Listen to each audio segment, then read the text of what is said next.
Remember yesterday when I said, wouldn't it be a cool idea if I actually made that pattern as a double wide with single stranded floss, and how it would be completely different but yet somewhat similar? Yeah, let's try that.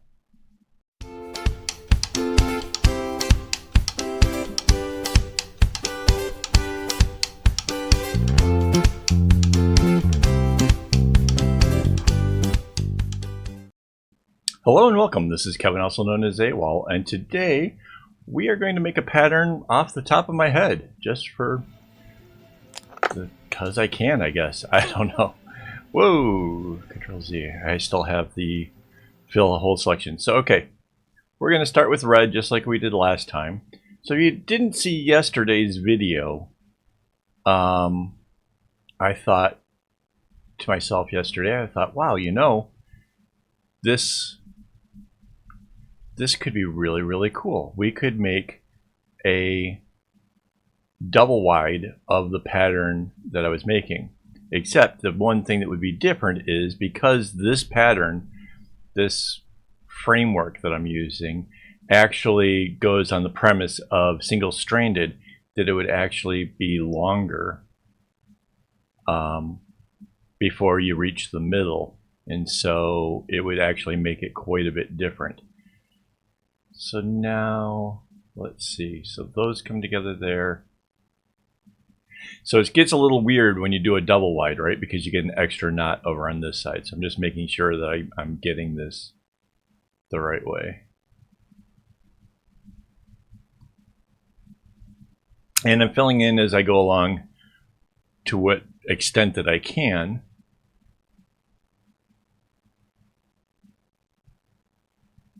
There it is. So yeah, so this is going to make like a more of an arrowhead thing going on in the center, but that's that. Now, here's the center line here. We went last time, we were up by one space, so that way the color purple was made sort of an X. So this time it's going to make a big diamond in the middle. So kind of exciting. And mind you, I'm so used to doing this in a singles, I need to actually put in the other side so I can see what happens when we double it, because again we get an extra whole row down the middle. Right, so this comes off the edge and goes once more. So yeah, this is, whoops, hit the black. So this is really just about following an idea and putting it together and just seeing how it goes. And nothing wrong with that, right? So yeah, see how much more space there is in between? That's going to be kind of amazing. Now we need an orange. That looks good. I don't like it. Let's try a different one. There we go. And I'm zooming in just a little bit, makes it a little bit easier getting the smaller squares.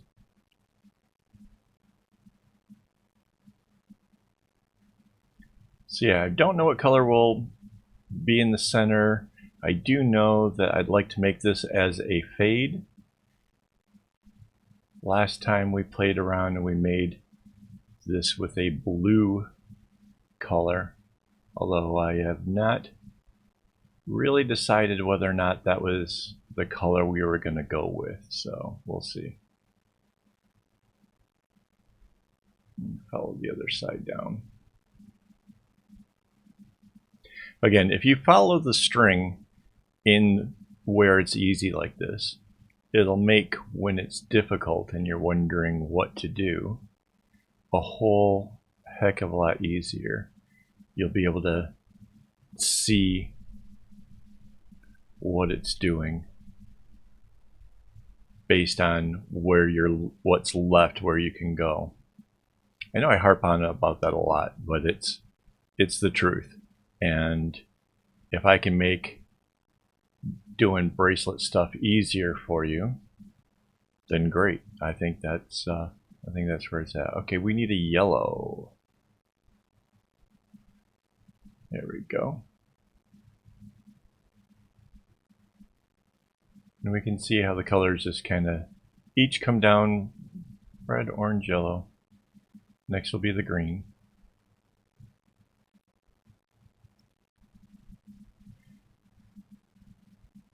I mean, okay, so we're using 6 colors, right?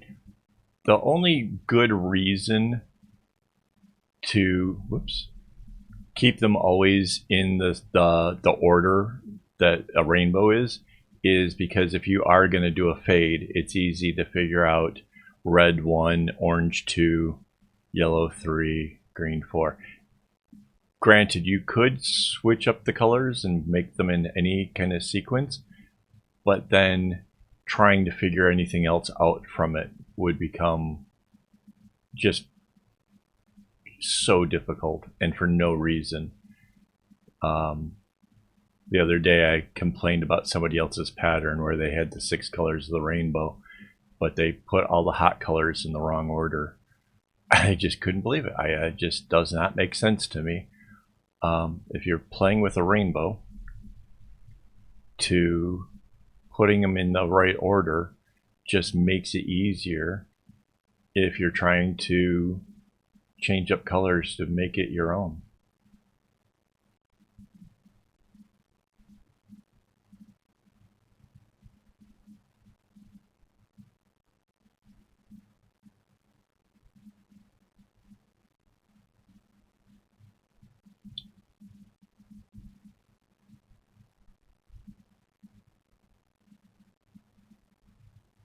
There we have the yellow. Oh, let's back that up a little bit. I didn't put the orange in the other side, and I don't know how far that's going to go. So let's get the other side.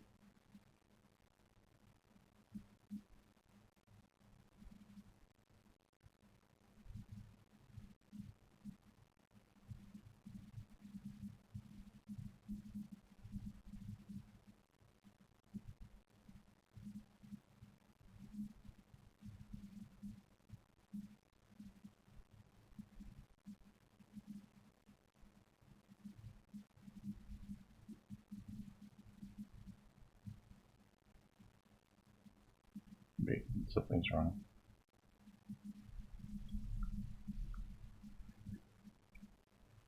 These have to line up. Okay, so that's there. And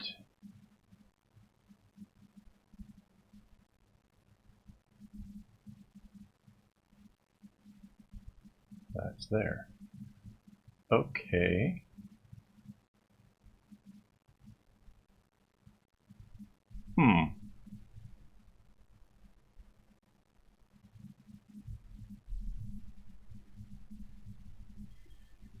Alright, I can see we're going to have a problem with the yellow here. Let's back this up just a bit.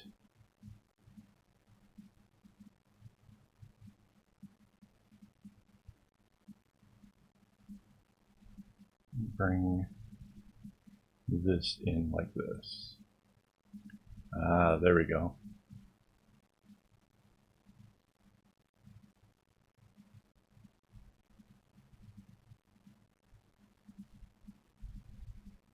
So yeah, this is considerably different from the last time.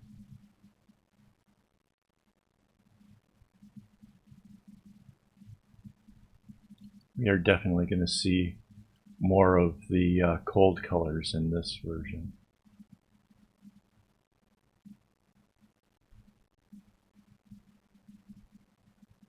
So I got a lot of filling in here to do, but that's okay. We will do that. The way that I have the guidelines on my pattern, the fact that I can do 1/4 of the designing to fill in the whole bracelet, it's kind of worth being able to put in all the little details here so as to not have to do it on the bigger when everything's all in.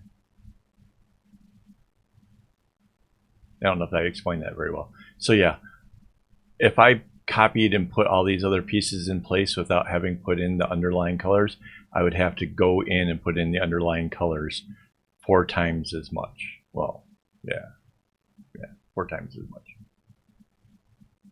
So as much as it's not fun putting them in, it certainly beats the alternative.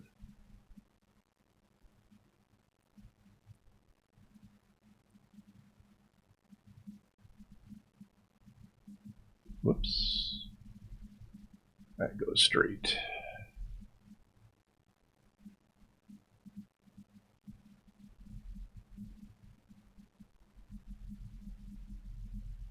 And so we don't know where any of the other colors are going as of yet. So we can just kind of work our way through this as we go along.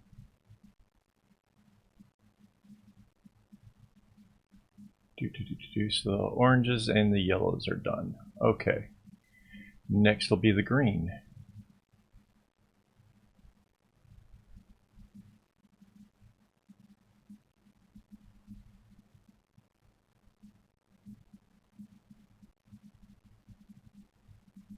And with every string that we add, we're just leaving that much less that we have to worry about in this whole thing. We'll be able to see where the other colors come into play.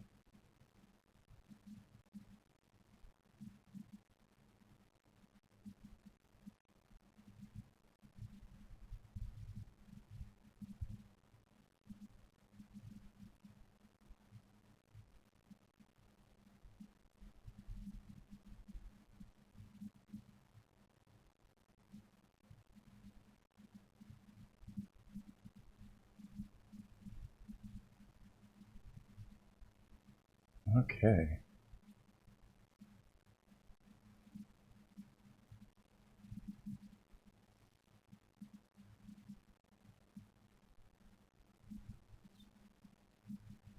So this is not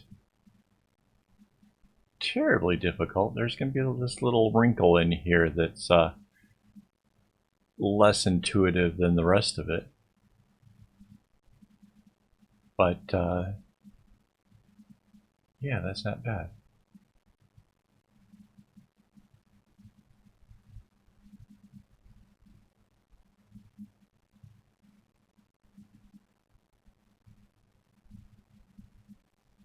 And again, we're getting a lot done here in a relatively quick amount of time.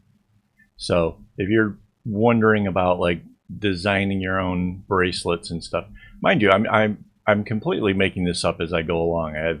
I had no idea how the center was going to turn out, and it, you know, I knew I'd have to work it out when I got to it. So if you're thinking about designing your own bracelets and you're wondering like just how hard is it, this is literally it. This is how I come up with different designs. And yeah, I don't think it's all that terribly difficult. There, we'll use that for blue.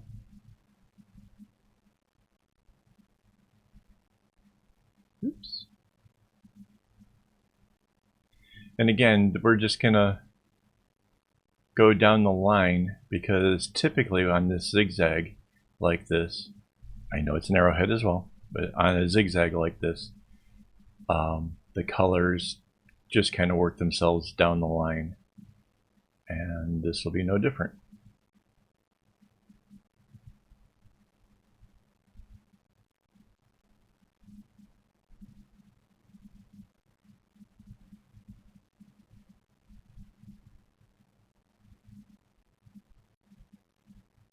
Not bad.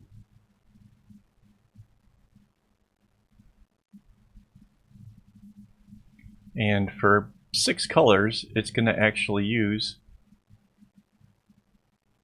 all 6 getting to the center here. So this is going to be kind of a more interesting fade in the sense that when it gets to this middle,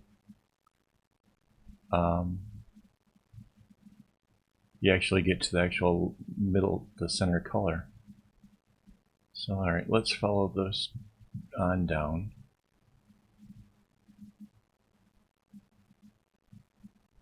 I still have to join the oranges and the red.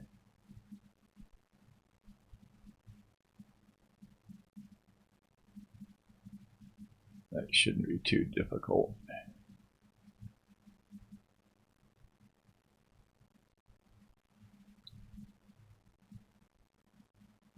So yeah, this is just off the top of my head, coming up with a thought, running it through the graph paper, ending up with a new pattern. If you haven't tried it, try it. It's fun. All right, let's connect the oranges first.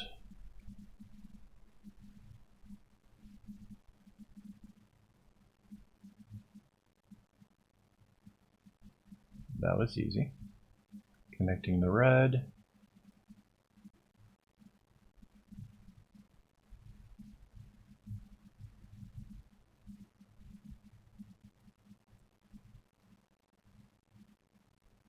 So there'll be a red dot in the center of the oranges, down the middle, not on the edges though, because the edge doesn't have that extra knot.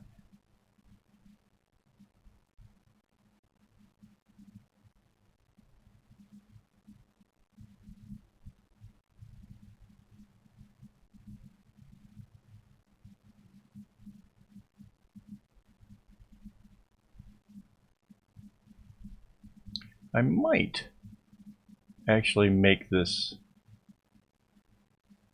bracelet for a video, just because it's kind of interesting and there's a lot going on, and I might actually learn something as I go along the line, so it might be actually worth trying out. All right, let's do the purple. Sure. And again, the purple goes in between the red on the center area, but not on the other because of that extra knot.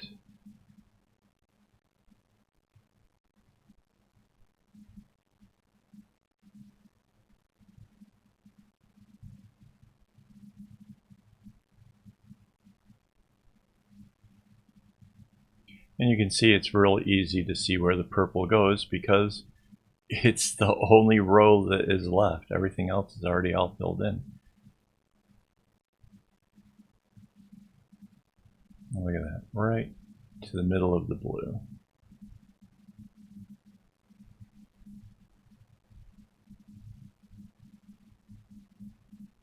I should have set a timer, see, so I could actually say, like, at this point, like how long it took for us to get this far. But I suspect it's not terribly that long.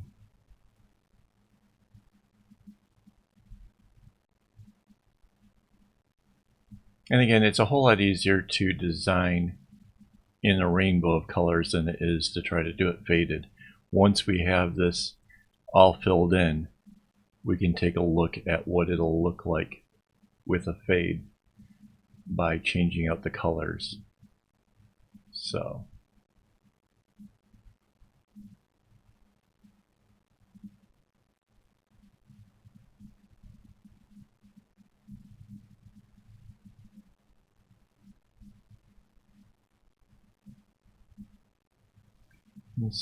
here we end up with the same little diamond thing that we had the last time, except for this time, because we have a whole other side over here,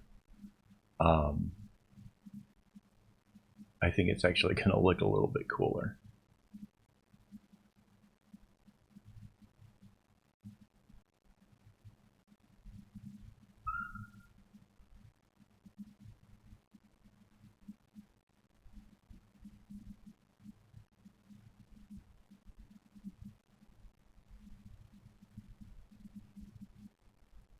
We follow the yellow on down. That's going to be in the very, very center there.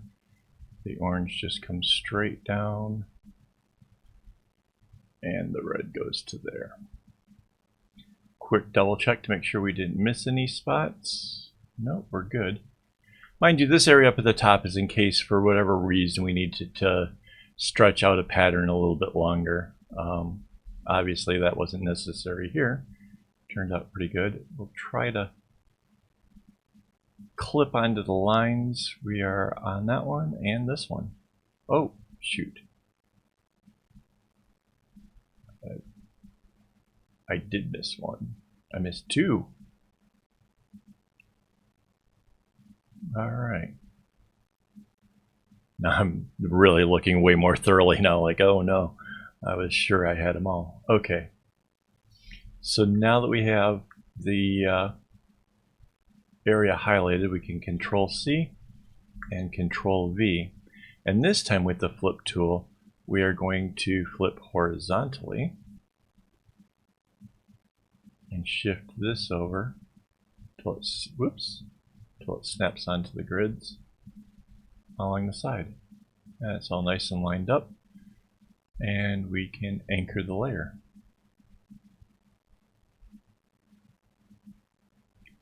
Alright, now we need the select tool again, and we go down to the middle line, and it just kind of clicks on right onto it, so that's kind of cool. Control C, Control V. We're using the app called GIMP, in case you're new here, you haven't heard me mention that before. It's a free app. It works on Windows, Linux, and Mac. It's pretty easy to work with. There we go, all lined up. Layer, anchor layer. And there it is. There's the whole pattern. So we have a nice big diamond thing going in the center here. We have these smaller interesting points out here. So now let's image duplicate, because I don't want to mess up the rainbow one. I need to save it and everything. But let's take the duplicate and let's mess with the colors. So the purple is the middle, so let's make that the lightest color. So we will select all of the purples and let's do the whole blue thing again. Let's start out with a really light blue this time though. And we will paint the whole selection, so that'll paint all of them. Go back to the color blue, a little bit darker, and we will add that color to where the actual blue is. It's not quite enough contrast. Let's try, there we go. Okay, the next one we'll go over is the green.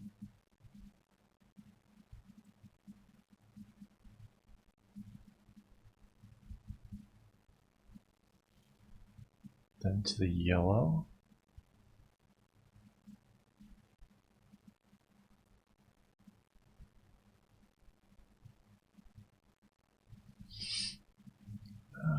To the orange.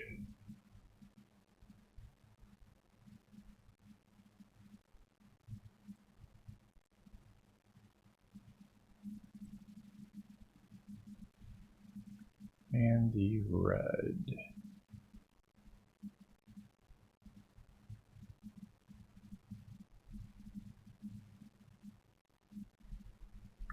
And there's the whole thing in a fade. We have a nice light diamond in the center. It fades as it goes into these points here. That would be a very, very beautiful bracelet. So there you have it. You could do it in a rainbow, also really nice. Do it in a fade. So there you have it. Hopefully you guys enjoyed this and are inspired and want to go try something on your own. If you haven't already, like and subscribe, as well as maybe leave me a comment. Tell me what you think. And yeah, as always, don't get your strings in a bunch.